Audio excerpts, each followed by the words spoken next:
what really is another marvellous chapter in the life of Abraham. They're all marvellous, aren't they? And this one's particularly good because it involves you and me very, very personally, because, brothers and sisters, this is where God changed Abram's name to Abraham to incorporate you and me. A father of a multitude of nations have I made thee. And here we are with the evidence that that is still happening.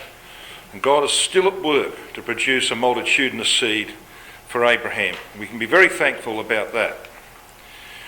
Let's just firstly sort out the times of Abraham. Did you notice in verse 1 it told us that he was 99 when God makes his fifth appearance, and that's what it is, his fifth appearance to Abraham to make his fifth promise. Did you notice he's 99? Have a look at the previous verse, Genesis chapter 16 and verse 16. It tells us, and Abram was 86 years old when Hagar bare Ishmael to Abram. So he was 86. So 13 years have passed between the last verse of chapter 16 and the first verse of chapter 17, and we're not told one word about what happened in that 13 years. Now, wouldn't you be interested to know? Well, I would like to know some things, but God says, no. You don't need to know anything about that period of Abraham's life. There's slow development going on here, but I'm not telling you a thing about it because it's not important.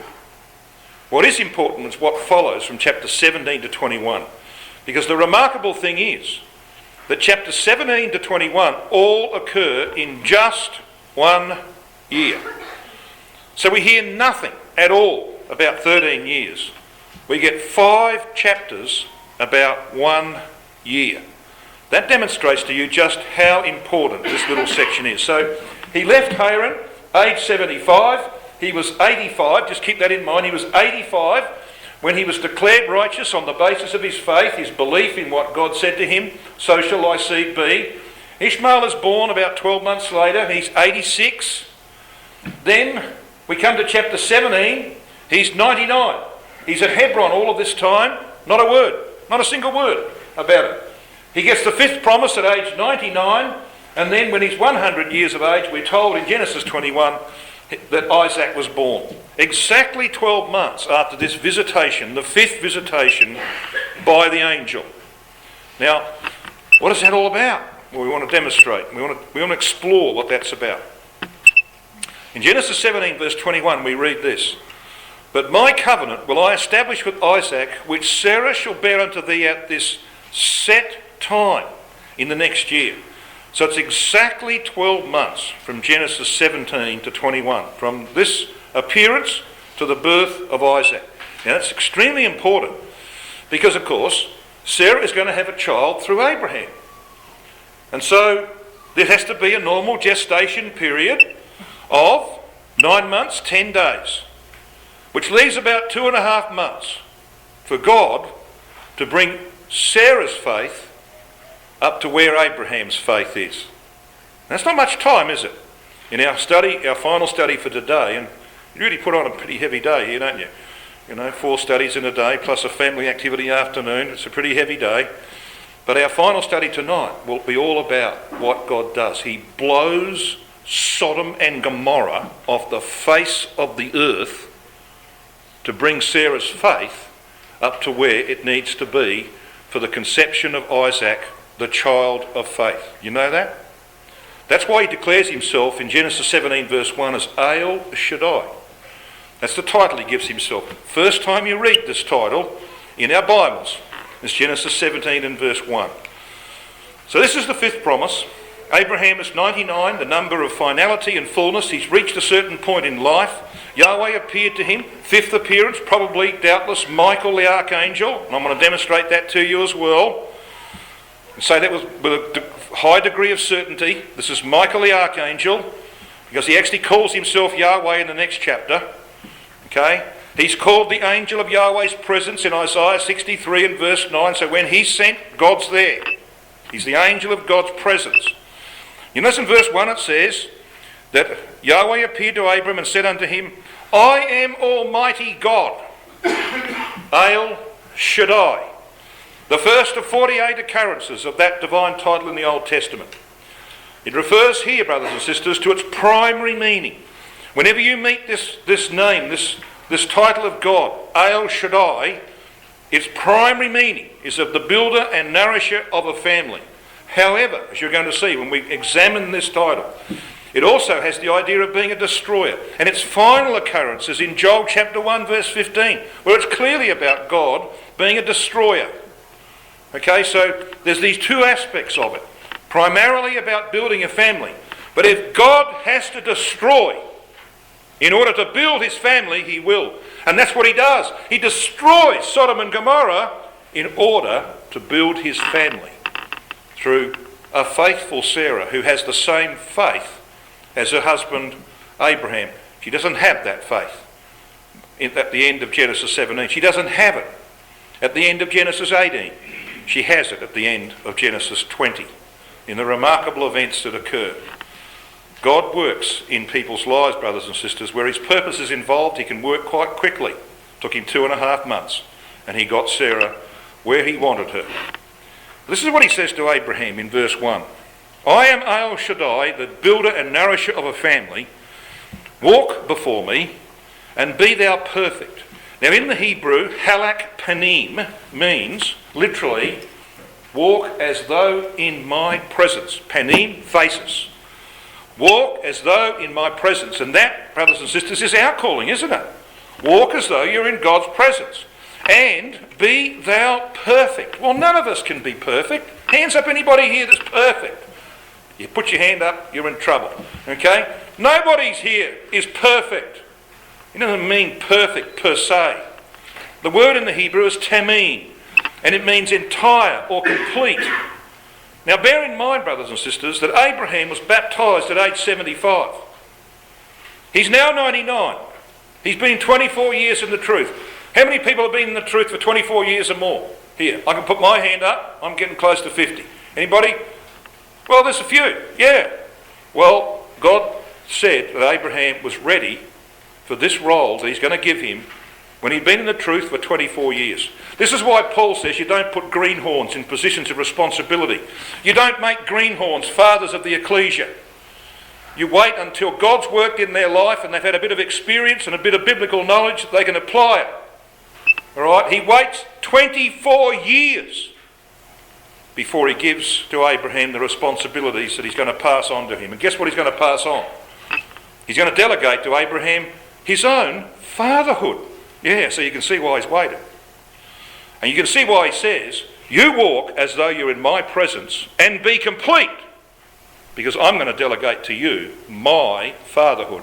And you don't mess around with that. Got a picture? That's why this chapter is very, very important. So what about El Shaddai? First occurrence, Genesis 17:1. Links it with the Abrahamic Covenant and Yahweh's delegated fatherhood, which we'll explore in a moment in Romans chapter 4. Shaddai is derived from shad, the breast, like a mother nourishing a baby. But it also evidently comes, as Brother Thomas points out, from shadat, which means burly or powerful, hence to devastate or to destroy. So we can have these two aspects. And this is the wonder of its first use in the scriptures, brothers and sisters, because both of those aspects are there. You've got God setting about to build his family, but to do that he has to blow Sodom and Gomorrah off the face of the earth. Its primary meaning is clearly, wherever you look, its primary meaning is the strength of the nourishers, building of the divine family. And both aspects, as I said, are revealed here in this wonderful context from Genesis 17 to 19, with the single aim to build God's family. So let's have a look at the delegation of Yahweh's fatherhood to Abraham. But before we go to Romans chapter 4, I want you to just quickly read with me again what he says to him in verses 4 and 5. He says, as for me, behold, my covenant is with thee, and thou shalt be a father of many nations. Hamon Goyim. In other words, a multitude of nations. Neither shall thy name any more be called Abram, which means a lofty or exalted father, where of course the flesh is put on a pedestal. But thy name shall be called Abraham, the father of a multitude. That's what that means, the father of a multitude. And he adds, he says, for a father of many nations. In actual fact, the word many is Hamon, multitude. It should read, the father of a multitude of nations have I made thee. So here is Abraham delegated with God's own fatherhood. God is the builder, the nourisher, the family. He's the father. But he says to Abraham, now listen, I'm going to delegate my fatherhood to you. You are going to be the father of a multitude of nations. That's exactly what Paul says. If you come to Romans chapter 4, Paul says this in the 4th chapter of Romans, which is that chapter, of course, that deals with Abraham being imputed with righteousness by faith. Romans chapter 4, and we're going to pick it up at verse 16. And I'll come back to this a little later on as you're going to see why. Verse 16 of Romans 4, therefore it is of faith that it might be by grace, to the end the promise might be sure to all the seed, Jew and Gentile, not to that only which is of the law, Jew, but to that also which is of the faith of Abraham, who is the father of us all. So he's called the father of the faithful.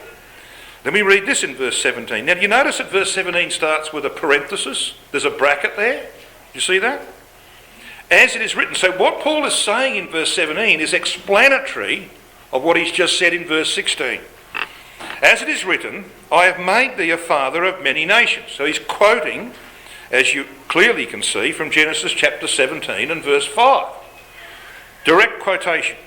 That's his quotation in brackets. And then he says, before him whom he believed, even God, who quickeneth or makes alive the dead, and calls those things which be not as though they were.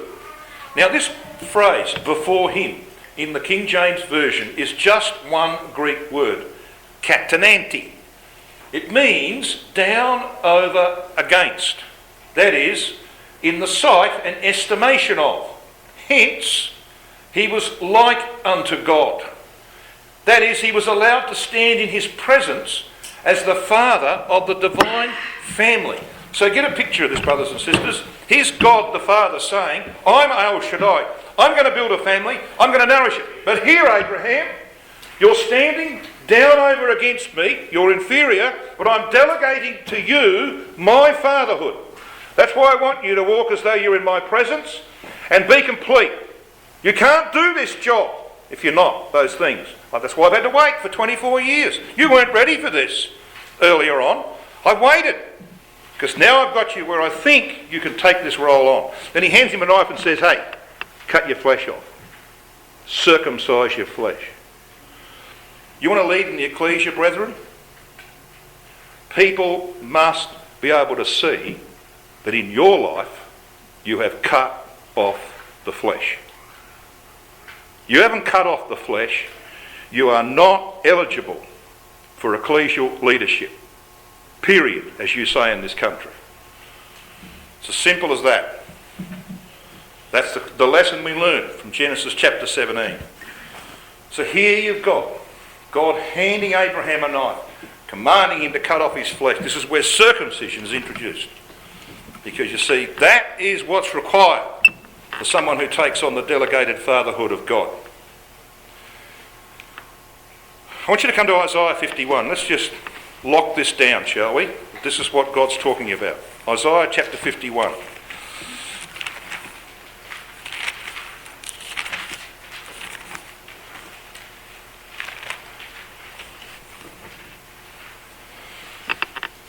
In verse 1 we read, hearken to me, ye that follow after righteousness. That's an interesting introduction, isn't it?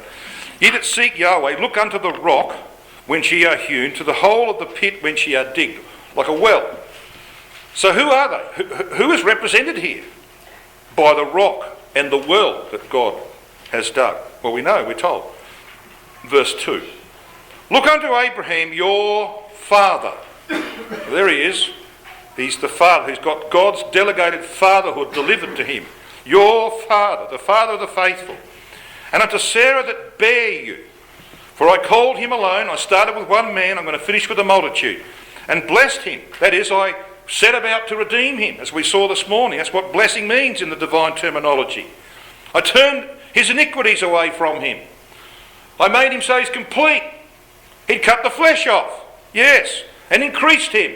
Now how do we know How do we know that this is God saying that Abraham and Sarah are our spiritual father and mother? Well, he tells us in the next verse. But let's just analyse what's being said here. Abraham, father of the faithful, like Paul's, Sarah is described as the mother of us all. Galatians chapter 4, verses 22 to 26, you have, of course, that wonderful allegory that the Apostle Paul presents. And in Isaiah 54, she's spoken of as being Zion, our mother. So she's the mother of us all. And of course she represents the Abrahamic covenant, doesn't she? So we've got a father, a covenant father, Abraham, and we've got a mother. The covenants, represented by Sarah herself. So there we are, brothers and sisters. Now how do you prove that? Well, look at verse 3. For Yahweh shall comfort Zion. Think about that. Just cast your eyes back to the beginning of verse 2. Look unto Abraham your father. So who's the real father? Well, Yahweh. He delegates his fatherhood to Abraham. And unto Sarah that bare you. Well, who's she? Well, she's Zion. See, so verse 3 explains verse 2. Yahweh the father, represented by Abraham.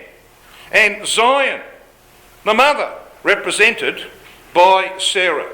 So there's a description in the very passage itself of what this means. So have a look at this equation on the screen here. Abraham, your father, representing Yahweh. Sarah, Zion, the covenants of promise and the things that have to do with Zion. That's the equation. Now, just a brief word about the divine allegory of Galatians 4. You may or may not want to turn it up. That's up to you. I'm not going to spend too much time on it. It's pretty well known. In Galatians 4, verses 22 to 31, Paul uses Genesis 16 and 17 as the basis of an allegory, doesn't he?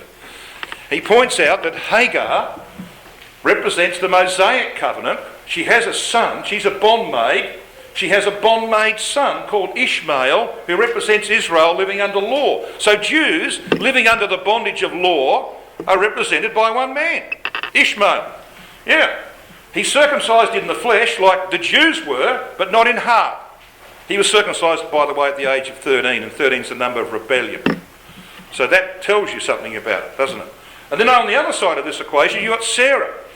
She represents the Abrahamic covenant. She has a son. She's free woman. She has a freeborn son, born by faith, by the power of the Spirit. He represents spiritual Israel under grace. He's circumcised in heart as well as in flesh. He's a Jew inwardly, as Paul puts it in Romans chapter 2. Now, how did that allegory come about? Well, I'll tell you how it came about. It came about by Abraham's mistake. He listened to the voice of his wife, who said, well, look, God mentioned nothing about who the mother of this seed would be that he promised you in Genesis 15, so why don't you take Hagar, my handmaid, and produce children for me through her? Wrong. That should never have happened, brothers and sisters. Abraham should never have listened to his wife in that matter. Ishmael should never have been born. Simple as that. It was a disaster. Right from the very outset, it's an absolute disaster. But you know, that's the thing about our God, isn't it? Nothing is too hard for Yahweh. He can make the most beautiful allegory out of human stupidity. Simple as that. He can take man's mess and make something beautiful out of it. Even as he does here. Now I want you to come back to the As For chapter, to Genesis 17. If you haven't got this marked, it's well worth doing it. Genesis 17 is the As For chapter. And you'll see what I mean as we proceed. So here in verse 4 of Genesis 17, Yahweh begins, before he changes the name of Abraham, he begins with these words, as for me. And guarantees, of course, his involvement in the outcome. He's going to complete this family, verses 4 to 8. He talks about that. He says, I will be their God and they shall be my people. That language occurs 7 times in the prophets, brothers and sisters. 7, the covenant number. And whenever you read that language, it's about the fulfilment of the Abrahamic covenant. I will be their God and they shall be my people. Have a look at verse 9. And God said unto Abraham, this is what the King James says. It says, thou shalt keep my covenant, therefore. But if you go to the literal translations, this is the way it should be rendered. But as for thee. So in verse 4, God says, as for me, this is my part. In verse 9, he says, Abraham, as for thee. this is what I want you to do. Here's a knife, go and cut your flesh off. When you come to verse 14, we read this. And the uncircumcised man-child in whose flesh of his foreskin is not circumcised, that soul shall be cut off from his people. He hath broken my covenant. In the literal Hebrew, it should read, but as for the uncircumcised male. So we've got God in verse 4 of himself, then we've got Abraham in verse 9, then we've got the uncircumcised male of verse 14. And it goes on like that. Look at verse 15. And God said unto Abraham, as for Sarai, thy wife, we're going to change her name as well. So he addresses her. She must have Abraham's faith. And of course she doesn't have it. And in verse 16 we read, I will bless her, because I've got to go through a process with this lady, and I'll give thee a son. She's not ready to produce the son of promise. She does not have your faith about this matter yet, Abraham, as you're going to see. I know that. So I'm going to have to go through a process with her, because she's going to become a mother of nations and kings of people shall be of her. But it's going to be painful for a while, for the next 2.5 months, at least. Then we come to verse 20.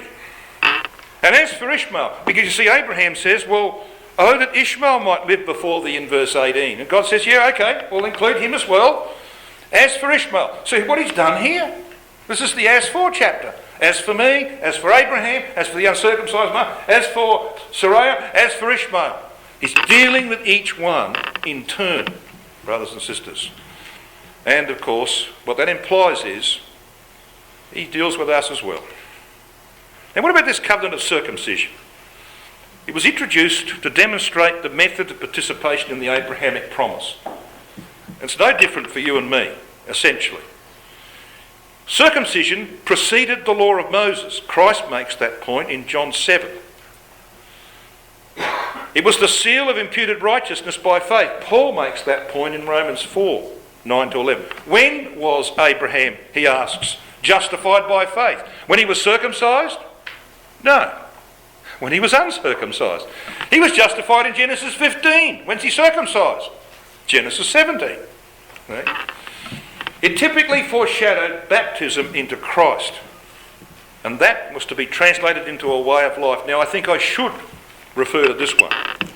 Colossians chapter 2 verses 11 to 13. Because you see, brothers and sisters, and I say that deliberately, brothers and sisters, we've all, if we're baptised, we've all been circumcised in the spiritual sense of that term. And we find that out from Colossians chapter 2.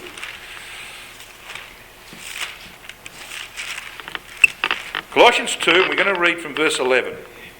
He's talking about Jesus Christ, in whom, he says, also ye are circumcised with the circumcision made without hands, in putting off of the body of the sins of the flesh by the circumcision of Christ. Now how does that happen?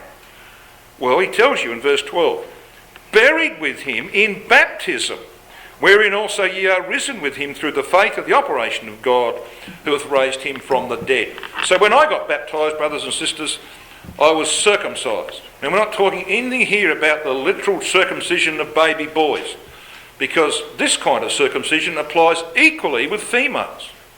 This is spiritual circumcision. When you're baptised into Christ, you were circumcised in the terms of the scripture.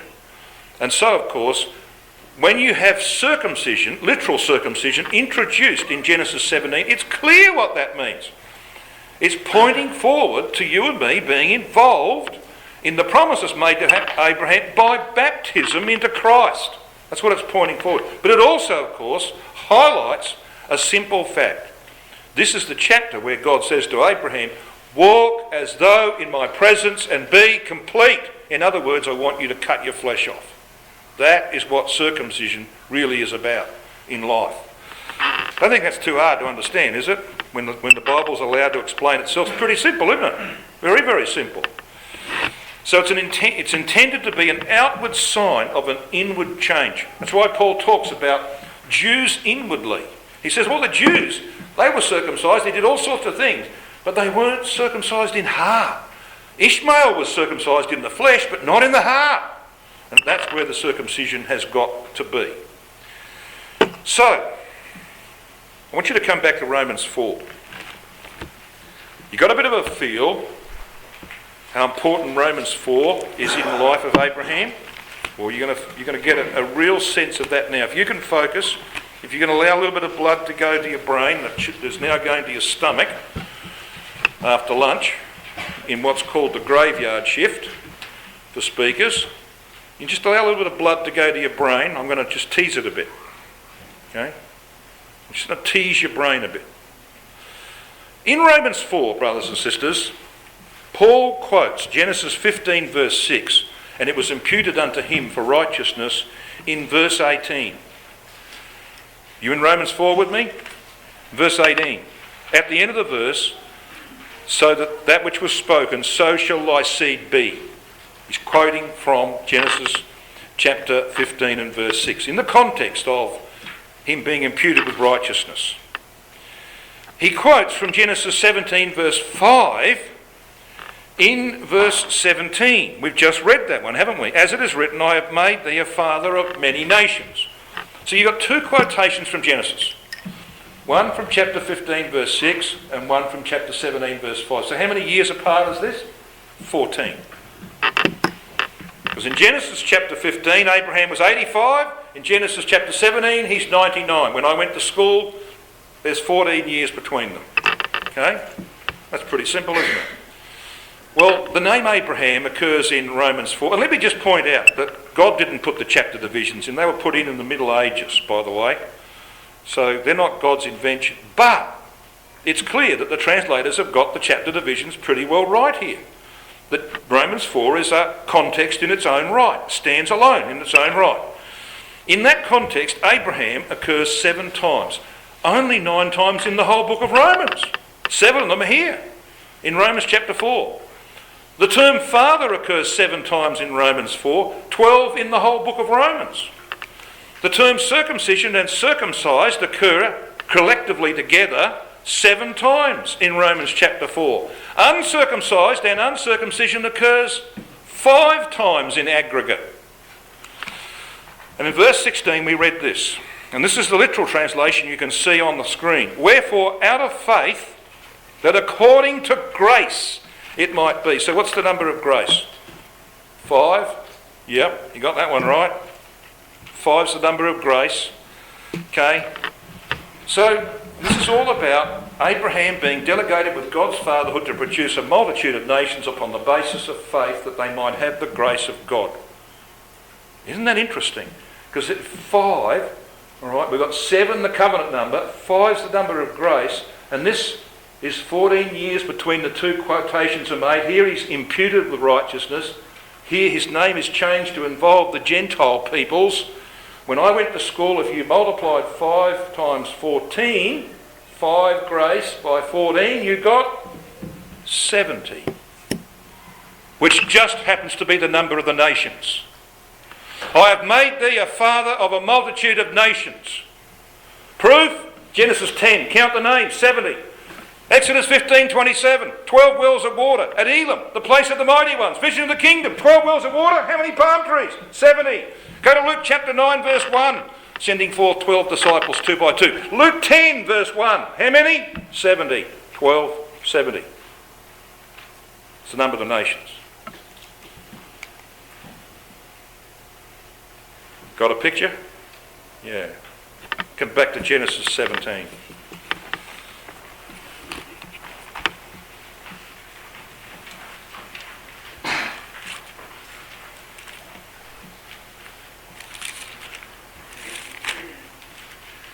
So Abraham's name is changed, that he might accept the responsibility of God's delegated fatherhood.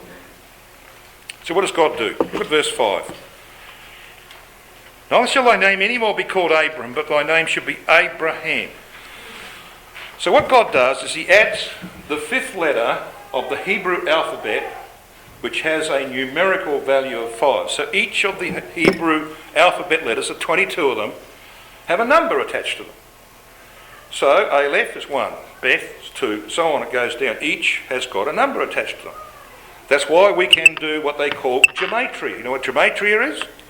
You can work out the numerical value of every single word, every single sentence in the Bible. That's got a numerical value to it. Now, why would God use the two languages where this happens, Hebrew and Greek?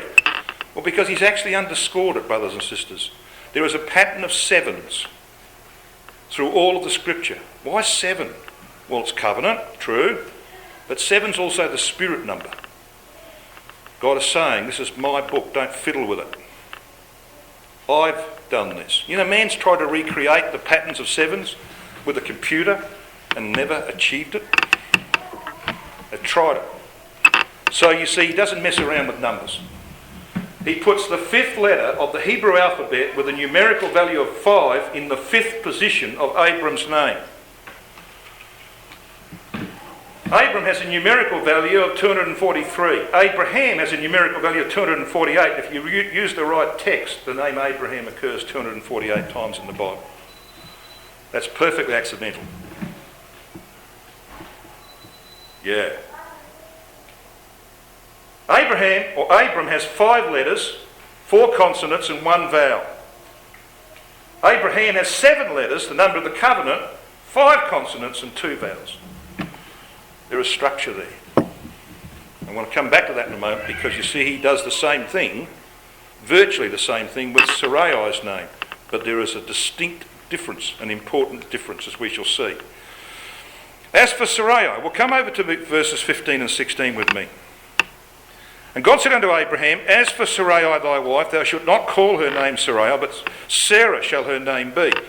Now, anybody know what Sarai means? Not Sarah, Sarai. Means dominating. Yeah, like she did in Genesis 16 when she said, You take Hagar to be your wife. Oh, yes, dear. She dominated, and he fell for her. Now her name's going to be changed to Sarah. What does it mean? A princess. Last time I read a book, a princess is always subject to a prince. Now she's subject. She's not dominating anymore. I want to show you the importance of this. So, the point being made here, as he says in verse 16, the point is that he can't bring forth Isaac from Sarah while she doesn't have Abraham's faith concerning that promise. You've got to believe in that which is humanly impossible. She didn't believe that God could do that which was humanly impossible in her case. In Luke chapter 1, brothers and sisters, we've just read this in our daily readings, haven't we? We have the divine pattern that demanded that Sarah acquire Abram's faith concerning the promised seed. Because when Gabriel came to Mary and he said to her, that holy thing that shall be born of thee shall be called the Son of God, she asked a question, well, I've not known a man, how can this be? And she's told, the Holy Spirit shall overshadow thee. Yes, God's going to work on it. You don't have to have the intervention of a man, Mary, she said. Behold the handmaid of the Lord, I'm ready, I believe it. And so she was ready. Not Sarah. Sarah didn't believe it. She's got to go through a lot of pain to get to that point. But God will not bring forth Isaac, who's the type of his son, until she has Abraham's faith on this matter. It's an impossibility. He has to form Christ in Sarah. As Paul, he does that in Genesis 18, by the way, there and thereafter. As Paul says in Galatians 4 verse 19, My little children, of whom I travail in birth again, until Christ be formed in you. That child that was in her womb was a type of Christ. It can only be born by faith. And the events of Genesis 18 to 21 are designed to accomplish that in just 2.5 months. That's the amazing thing that happens. That's why Sodom and Gomorrah is destroyed in that period of time, as we shall see. Sarah's submission is memorialised by her name, the change of her name. What does he do to her name? Well, as we pointed out, 5 is the biblical number of grace. In verse 15, Yahweh replaced the 5th letter of Sarai's name with a numerical value of 10. That was the numerical value of the letter he replaces. Recall, he actually popped one into Abraham's name, but not here. He takes one out of hers and replaces it with the 5th letter of the Hebrew alphabet with a numerical value of 5. So the end result is this. Sarai has a numerical value of 510. It has 5 letters, 3 consonants and 2 vowels. Sarah has a numerical value of 505. That's because, you see, he's taken out one letter with a numerical value of 10 and replaced it with the 5th letter of the alphabet with a numerical value of 5. So she's gone down by 5. Sarah has 5 letters, 3 consonants, 2 vowels. So there's no change in the structure.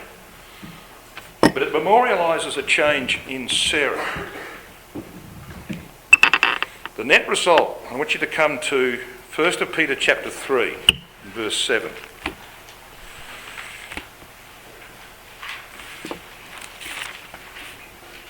We're just going to have a look at the context very briefly. 1 Peter 3, verses 1 to 7. Context, verse 1. Wives, be in subjection to your own husbands, that if any obey not the word, they may also without a word, not the word, you don't win anybody without the word, without a word, in other words, don't nag him, be won by the way of life of the wives. And he goes on to talk about Sarah. He brings her into the picture in verse 5. For after this manner in the old time, the holy women also who trusted in God adorned themselves, being in subjection unto their own husbands. Even as Sarah obeyed Abraham, calling him Lord, whose daughters ye are, as long as ye do well, and are not afraid with any terror, as that word amazement means. Terror or consternation. So, what's Peter talking about, brothers and sisters? What's his context? An unbelieving husband. Now, who would you produce in this context as an example of someone who didn't give his wife the support that he should have? Who would you introduce? Well, I know who Peter introduces under inspiration. Abraham. Who on 2 occasions in Egypt told a lie, and in the land of the Philistines to Abimelech told the same lie, which ended up with the same result. His wife goes into the harem of a foreign monarch, and God has to intervene to save her. Yeah. Peter brings into the picture Abraham as a failure in this matter. And this is what he says in verse 7. Likewise, ye husbands, dwell with them according... Dwell with them? Yeah, she was in the house of Pharaoh and then Abimelech. Dwell with them according to knowledge, giving honour to the wife as unto the weaker vessel. Now, what that means, of course, is not that the wife is any weaker mentally, morally, or in character. She is not as strong physically. And where does Abraham put her? By his actions? In the house of foreign monarchs where he can't help her. He has not given due weight. That's what that word honour means. He's not given due weight to his wife, Sarah. And God has to rescue her. So I said, brothers and sisters, I get criticised for saying things like, I don't care. I'm sensitive about your feelings, but I'm not going to let your feelings get in the way of the word of God. I'm sorry. It's warts and all. And it has to be that way, because if it isn't, then I'm not going to go away with the correct understanding that it doesn't matter what problems I've got. If I'm prepared to work with God, he can overcome them. Because he did with Abraham. Abraham had weaknesses, like you and I have got weaknesses. And I want God to remove my iniquities. And he did it for Abraham, and if he did it for Abraham, all I've got to do is have Abraham's faith. And he'll do it for me. Don't put anyone on a pedestal, including Abraham. Because God doesn't. Verse 7. Likewise, ye husbands, dwell with them according to knowledge, giving honour unto the wife as unto the weaker vessel, and as being heirs together of the grace of life. Huh? Heirs together of the grace of life? 5's the number of grace. And God puts 5. He puts 5 into the name of Abraham to increase, to increase his numerical value by 5. He takes a letter out of Sarah and puts 5 in its place. He reduces her by 5. What does that mean? Well, the net result is 10. She's reduced by 5, Abraham's increased by 5. 10 just happens to stand for all. And what's Peter talking about? The complete submission of Sarah to her husband when he failed her. That's what he's talking about. That shows where we should be in the scheme of things, brothers and sisters. Submission. She showed that submission when her husband let her down.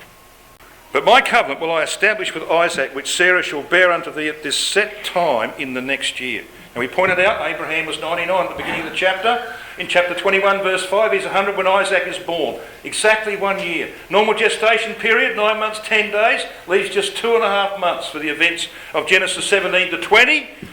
And in that period Abraham has to be circumcised. He's painful for a week or so. He has a visit by 3 angels in chapter 18 verses 1 to 15. Not that long after his circumcision, by the way. Can't be. Sodom is destroyed. Lot's delivered. There's the move from Hebron to Gerar because they can't continue to live in Hebron. It's no longer peaceful. Sarah is in Abimelech's house in chapter 20. And of course Abraham ends up praying for Abimelech's house and it's healed. And then she conceives. All in 2.5 months.